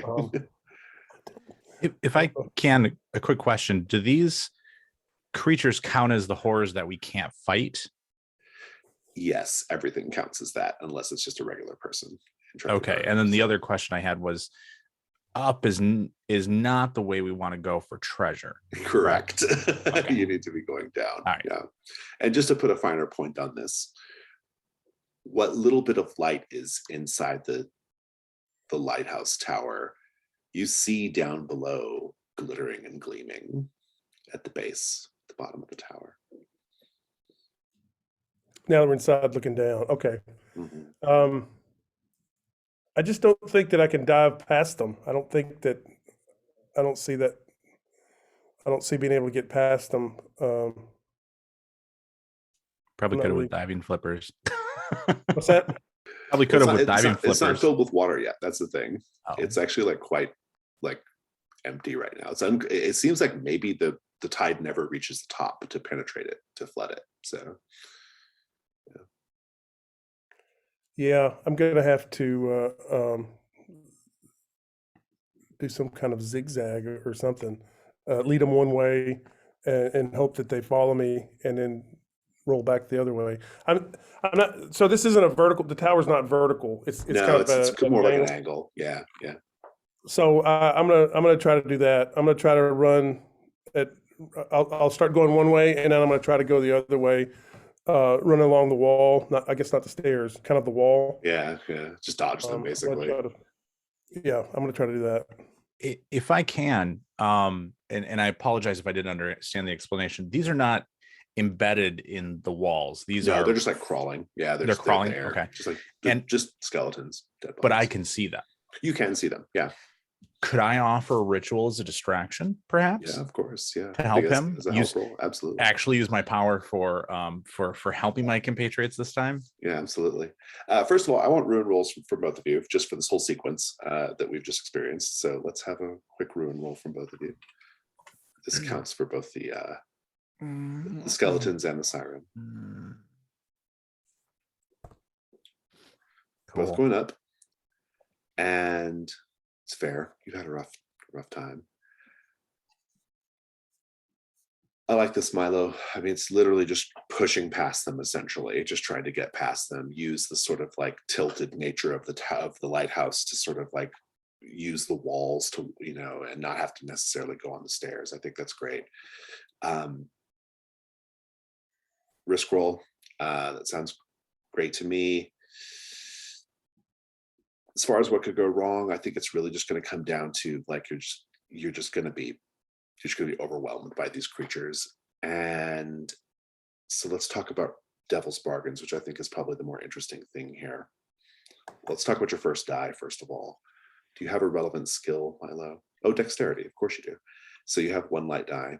And then, Michael, do you have any thoughts on devil's bargains? I have an idea, which is no matter what, at the end of this, these creatures are going to be part of your new crew. So no matter how it has to happen, it's gonna happen. I like that one a lot. My thought is no matter what happens, they kind of almost like Friday the 13th style, they always catch up to us. So like they're always there, and they might be too slow to actually catch us, but they're always there. They're always following, or maybe at least just you. Also, I'd like to, if I could, with the ritual, help as well. That's a great justification for the help roll. Cool. You can wait until Milo rolls first, though. So, Milo, you're going to take one of those offers. Yes, I'm going to go with the crew. That way, if if we succeed, it's some pretty cheap labor, and if we fail, then I think it's only fitting that I join the undead on an undead ship somewhere. So I think either way, I can get to I can work an angle to the blossoming sea. Yeah, I think it'll be interesting. I think it's probably all going to be this little wrinkle is going to be handled in epilogue, probably. Like, I don't think it's going to be a thing we see like immediately, but it'll be fun. They say you're not supposed to operate on a skeleton crew, but risk 2-1, take it away, because you are risking your body here. Yep, I got 4, 5, and a 1. Full success. The complication will be straightforward here, or it's a partial success. The complication here will be pretty straightforward. I think it's going to be just that I think you're going to get split up from Hildred. So, but you're otherwise fine. Unless, Hildred, you're doing a help roll. That's what I was hoping, yeah. Tell us how you are exposing yourself to help. I didn't think about the exposing part. I was hoping I could mutter quietly to myself and summon a spirit. Maybe something about the spirit is the exposure, right? Okay. Yeah. So yes, I would like to do a ritual to summon a spirit to haunt the hauntings. But yeah, it would probably expose me as like something summoned this here, or maybe the haunt is just like turns back to me and is like, all right, boss, let's do this. I think it might really come down to, like, the way I'm thinking about it is you've been like kind of fucking with the spirits of this island quite a bit already. And it could just be like, that's the problem, right? Like, that's the exposure. Gotcha. You can only really do this so many times before the spirits of this place are like done with it, right? So yeah. In any case, go ahead and roll /weak to get that help die. They go on strike. It did not help, and your ruin goes up. So you are at 6, I believe. Yeah, that would put me at 6. Because you rolled a 1 and it matched the dark die, which is not great. So you are lost to the sea. You'll still get to participate in Ring 5, but your character is done. So, like, whatever is about to happen here, you're not making it back. Does that mean that I will? So does that mean at the end of it, whether I succeed or not, I'm taken, or do I get to screw with him during Ring 5? I'll leave it up to you. You just don't get to make rolls anymore. You're now just like a co-pilot GM essentially until we get to epilogue your character. So Gotcha. But in any case, let's have the scene, Milo, of you escaping, scrambling to the bottom of the lighthouse. I run to the left, I run to the right, and behind me I hear Hiltrude hopefully, summoning something to help. The skeletons and they turn and they follow me as I go down.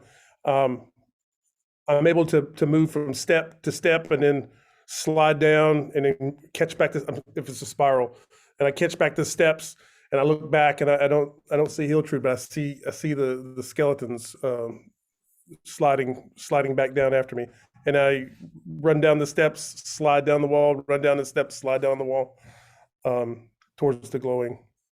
and you find yourself in a passage that connects to the bottom of the lighthouse. And we'll talk about that in a moment. Hiltrude, you are making a play to summon more spirits, but it backfires. And I think when we get back from the break, I mostly just want to know, like,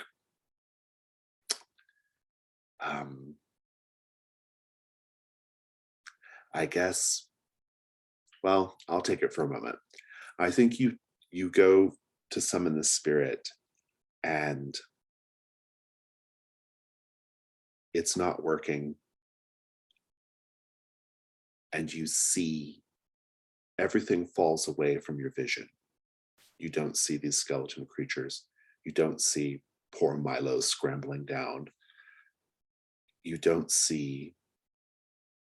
even really see the tower, but you do see the Queen of Tides, much as she appeared in your dream, beckoning you down, beckoning. And we'll take a 5-minute break. We'll come back and do ring 5.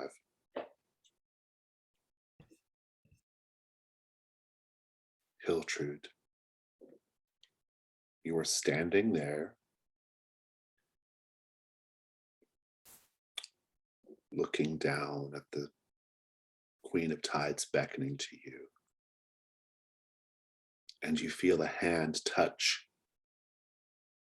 the one shoulder, which is a small part of your body not yet entirely covered in barnacles and crawling crabs and sea millipedes and luminescence and fronds.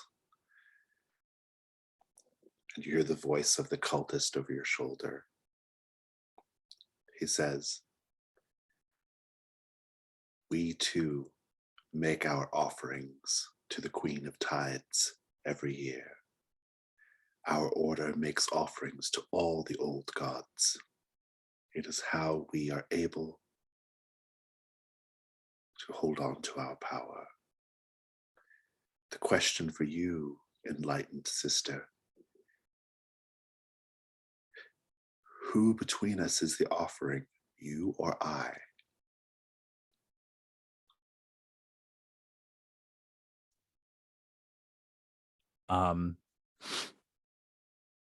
I say I'm gladly willing to be the offering if it means this world gets some peace. He says, "It will be a peace of sorts, the sort of peace that you have in the cold of the tomb, the sort of peace you find after a body racked with illness and pain is given the release of sweet death."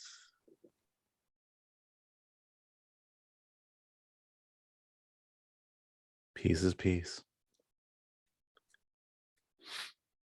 He says, "Come then, I shall present you to her."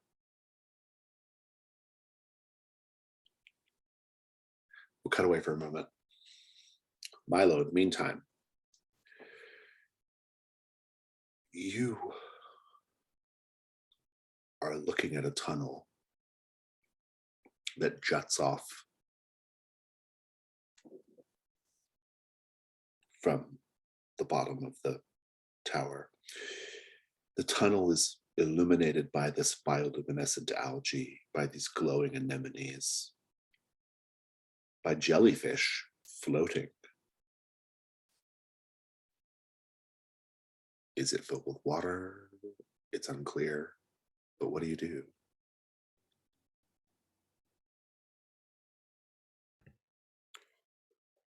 Is the tunnel underwater? Or? You can walk into it and breathe, if that's what you're asking. That's weird. And the light is coming from down the tunnel, or it's just everywhere? Everywhere. Yeah. Okay. I'll take a deep breath and go into the tunnel, just in case. This is, my mind's playing tricks with me, like with the birds and everything else. You're walking into a submerged chamber, but you breathe the water as if it's nothing, as if you had gills. In the center of this chamber that the tunnel lets out into, the form of a tall woman rests upon a nest of bones and the splintered timbers of ships. Here sits the true queen of the depths in all her power. Please make a ruin roll.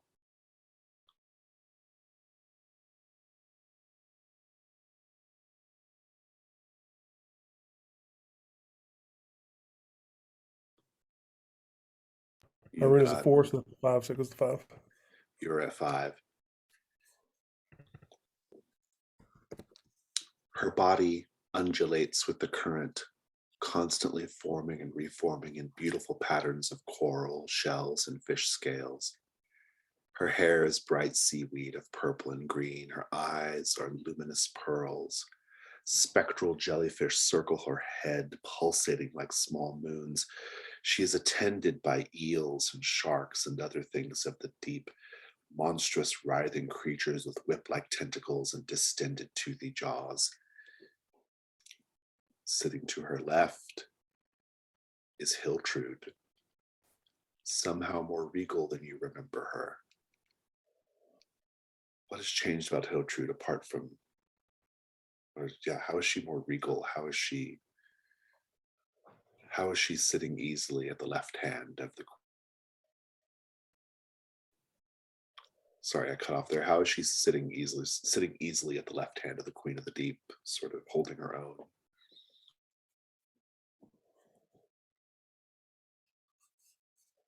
Are you asking me or Hiltrude? I was asking you, but I'm interested to hear what Hiltrude has to say too. So I was okay. So for me, the barnacles have at least spared her, so I recognize her face, even though maybe the barnacles are smaller, so I have definition. But they go up into like almost a crown. They shape in like a spire of crown. Maybe it's coral mixed with the barnacle. And then, of course, I've seen Hiltrude, upset and calm and all in between, and so it's more towards the calm end. So Hiltrude, you're in the scene. You are there next to the Queen of the Deep. The Queen of the Deep, the Tide Queen, the Queen of the Depths, however you want to call her. Pouring forth from her ribs are bright gems, pure gold, priceless treasures, seemingly untouched by the elements. She whispers to you, Hiltrude, since the beginning, every gift has come with another demand. Every effigy an empty husk, as pitiful as the prayers attached to it. You are the first offering I find pleasing.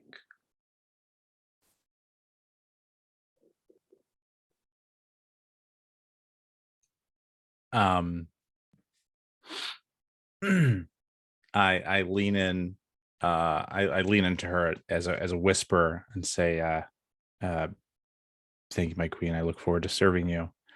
And then I turn to Milo and I say, I say, come, friend, it's okay. She's really a wonderful, wonderful person, and she'd be happy to share her treasures with you. Come on, come. Her treasures pouring forth from her chest, right? Her rib cage. And she also stretches her arm out. They're both beckoning toward you, Milo. What do you do? Okay, I figure that that this is my spirit, that I'm already dead up in the cavern when I saw my body, and so the fact that I can breathe under the water, I figure that I'm already dead, and so I walk forward and I take a knee and I say I have a request, my queen. She says, speak it. Could I take my crew upon a vessel? You have several down here, and could you make me the figurehead on the bow, and so that I can sail to the blossoming sea to see the distant shores in your glory? She looks at you, Hiltrud, and she says, what say you? Say, he's a good man, but it's another demand. Always with the demands. Always with the demands. She leans back, stretches out, opening up her ribs more, letting the treasures spill out even more. Do you take it or not? No. Then we shall end ring 5 there. And we shall go to epilogues.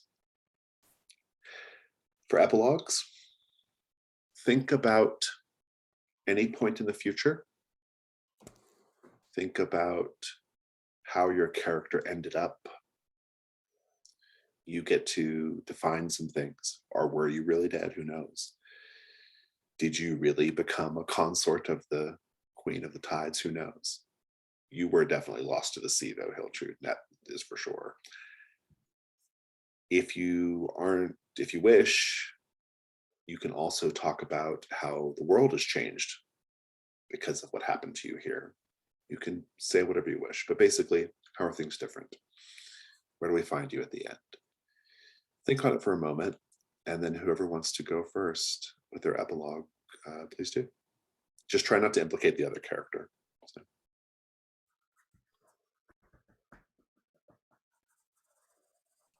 I have a few ideas, but I want to hear Milo's first.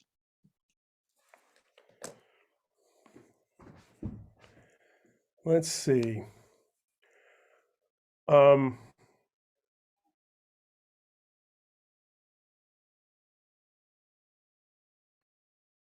hmm. Okay, so Milo is on the deck of a ship with this young woman dressed as a sailor with shells woven in her hair, and he turns back. The crew, they're working hard. They're hoisting this and pulling that, and he says we should sight land within a day or so. But night's coming, so we better get below decks. And as we turn to walk to the stairs going down deeper into the ship, the clouds pass overhead. It darkens. The ship starts to submerge. It goes underwater. The crew, they're still working as it goes underwater, and as night falls, the crew's it's the same crew from the lighthouse, but they're still working pretty hard. And in the looking at a map in a captain's cabin with lanterns lit in a green glow of bioluminescence, Skeletal Milo is looking at the map and he's like, yeah, should be about a day and a half if we keep sailing at this rate. Good. I love it. Thank you. Take it away, Hiltrud.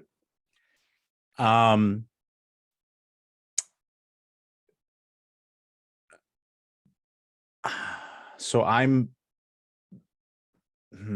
okay. So I was gonna use maybe Milo kind of escaping the tunnel to kind of play off of that, but that didn't happen. So so we kind of go out back to the surface of the island, and I see my former cult individual, former cult member individual, and he asked me, he says, did you find what you seek? Do you now understand, etc. And I say, I say yes, of course. The world needs certain requirements. It needs certain things to happen. The suffering of the few for the good of the many. And he nods, and we see kind of a flash forward to the kind of the kingdom crumbling to under kind of its own pressure from this cult. The king kind of just terrified, not knowing what's going on. And he, his own occultist basically beheading him and taking over in his stead, and just causing complete ruin and havoc in the kingdom. And flashback to the two of us on the beach, and I just and Hiltrude kind of, they look into each other's eyes for a moment, and then Hiltrude cackles and says she beckons me again, and as the waves, just storm-ridden waves, rise up, Hiltrude strips naked and goes into the sea, fully submerged to never be seen again. Love it. Thank you. And so passes Gift of the Sea. Let's do our stars and wishes debrief. I will start with some little stars first. Little star, I absolutely loved when you played off of the "It's Another Demand." That was a really, really great. That was a well-timed line for that moment, so I was very here for that. And I love the way, Daniel, that you described Milo sort of like stumble parkouring through the lighthouse to get to the bottom past the skeletons. I thought that was really great. There's also some really interesting problem solving going on this session, which I thought was fun. And I also liked the little bit of like levity in the role play with the cultists and the fishermen. I thought that was really enjoyable. Overall stars for the whole thing. I had a good time. I've run Gift of the Sea a couple of times, and it's always interesting to see sort of how players handle that final encounter with the Queen of Tides. That was really interesting. And I felt like the themes of this module being like the tides and the way the tides reveal and hide, I thought those came through really strongly in the story that we were telling. So I thought that was really, really fun and enjoyable. So yeah, it was great.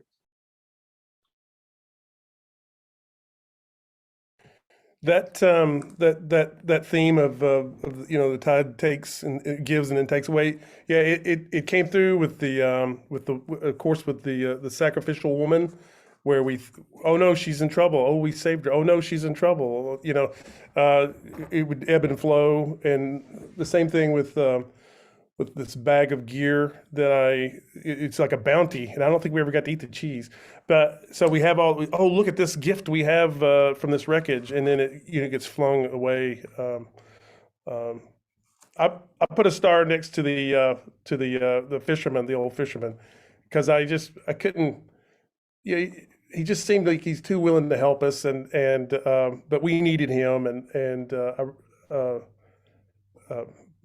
he was probably like a high priest, not even a fisherman. He's probably he's probably like a high priest. But I put a star. Well, with he was him. the siren.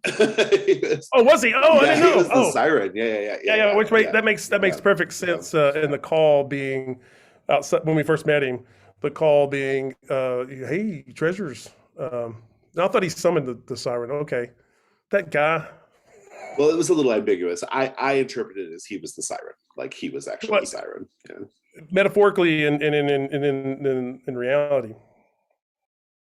Yeah, like the way I imagined it, like this is my headcanon at least, the way I imagined it was once you got inside the cove, you were already under the allure of the siren song, right? Even though he wasn't singing, he was already like luring you in. And tormenting you with the visions and stuff, right? So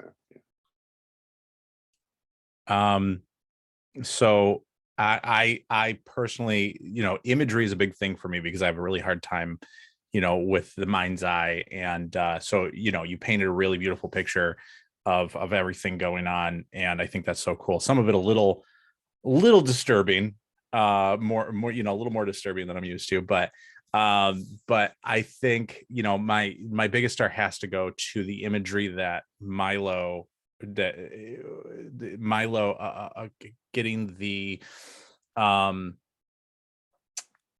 you know sacrifice in front and just being like, here, take her, please, by all means, she's yours. Or the just the idea of, like, again, like cartoonishly, like digging through the treasure chest while I'm, while Hiltrud is getting like just wrecked. Or the idea of like flinging everything in a mad dash. I just, that really, to me, was a big character trait. And I think the other thing too that is really a star for me is the idea that when you're done, you're not really done. I think that's really cool, that you get to kind of like, you kind of keep kind of playing off it, because so often, in like D&D or something, you have to, oh, I got to create another character. Oh, he's his cousin or twin brother that nobody talked about or something like that. And I think it's cool that you're just like, listen, you're out, but you still get to kind of, change the way things work or screw with people or things it helps like that that. it's almost over at that point, right? Like it Yeah. would be a lot harder if it was going to be going much longer, Right. So Yeah, especially with only one person still Yeah. like, alive. But yeah, I really dug that too. I think that's a really cool system trait. Yeah, I almost always lose somebody in Ring 4, and that happens almost every time I run Trophy Dark. But the difference is I usually have another player, and so we still have 2 players that are in it at the end, so that they can like mad dash for the treasure at the end, right? Like that's usually how it goes. This particular session, because we were down a player, it just didn't quite work out that way. But I thought it still worked out great. And I think what made it work great was the little side conversation between the Queen of Tides and Hiltrud saying, it's just another demand, right? Like I thought that was great. That was really, really terrific.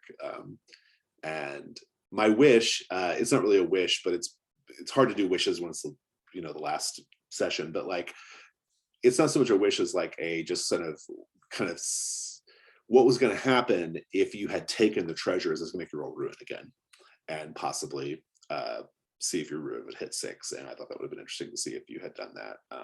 But I like how it ended. I like that you chose not to take the treasure. I thought that was good move. So narratively, it's a good move. Well, also didn't that kind of, it was kind of like ruin anyways, right? Because he ended up working for Yeah. I mean, anyway. that's the thing. Like, I mean, like you via epilogue, you get to have the story you want to have ultimately, but so it's fine one way or the other. We get there in the end somehow. So My wish is that we pick back up with these characters in second edition 7th C. there you go. Yeah.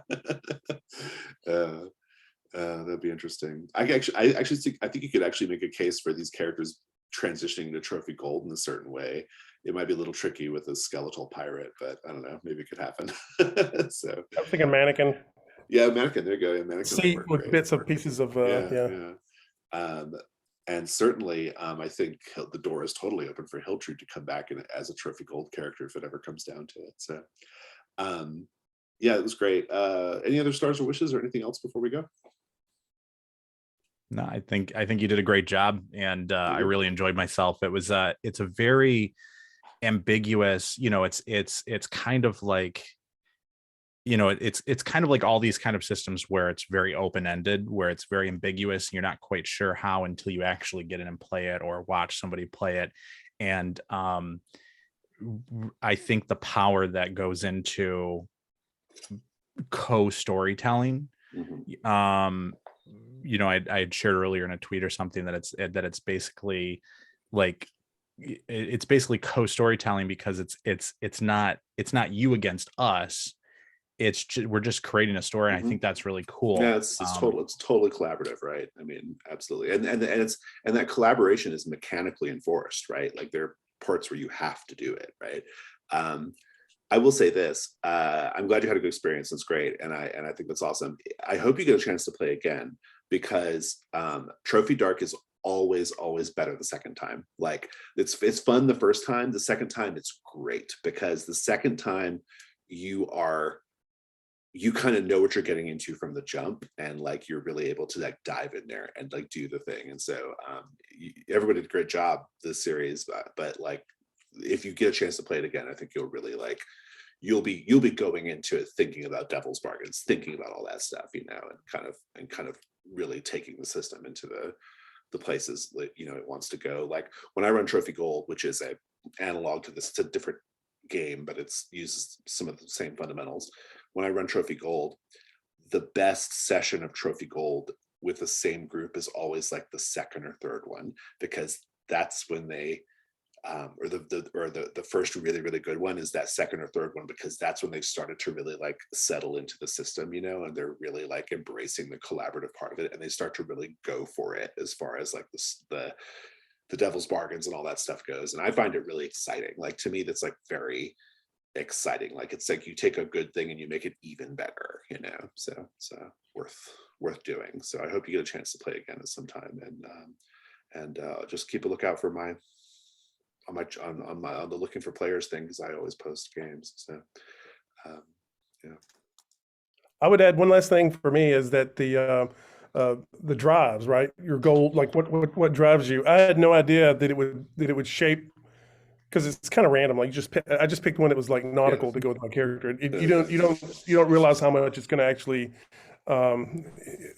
even with Hiltrude's cult background, it really comes into the story. I mean, it's our only touchstone, right? I mean, if you think about it, we don't know much about the characters at all. Like all we really know about them is their drive, right? So like, and it's great because in it was not a one shot, but a one and done kind of story. You know, you have to kind of get to the point quickly, right? Like you don't have a lot of time to you don't have a ton of time to like fiddle around and try to figure things out.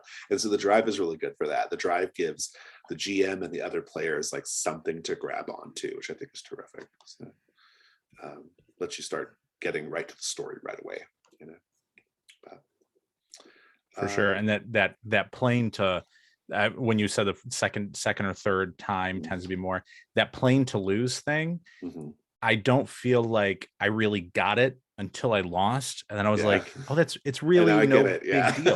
Like, it's like part of the story. It's really no big deal. Yeah. And so, well, I noticed that. I did notice you were playing pretty defensively with the ruin scores, and that's okay. You're allowed to. Like the rules let you do it. It's not a big deal because it still leads to interesting things. But I knew that was something that was going on. I was like, I don't think I was like, here in a minute, once we get to ring 4 and 5, Michael's going to realize that like what's really happening here. So, like, well, my hope was that there's no treasure at the end. My hope was that I can kind of claw my way back to you know, a sanity is kind of the idea, and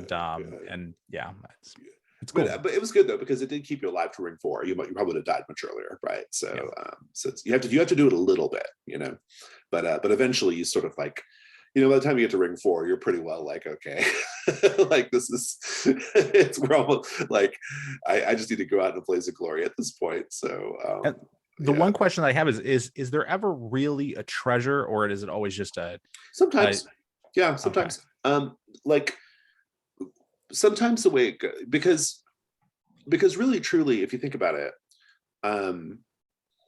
just because your characters end up with a treasure doesn't mean they're not at 6 ruin or lost to the sea, right? Like they might get the treasure but still be lost, and they might accomplish everything they want to accomplish, but they're so changed by what happened that it's a pyrrhic victory, right? Like that's kind of the idea.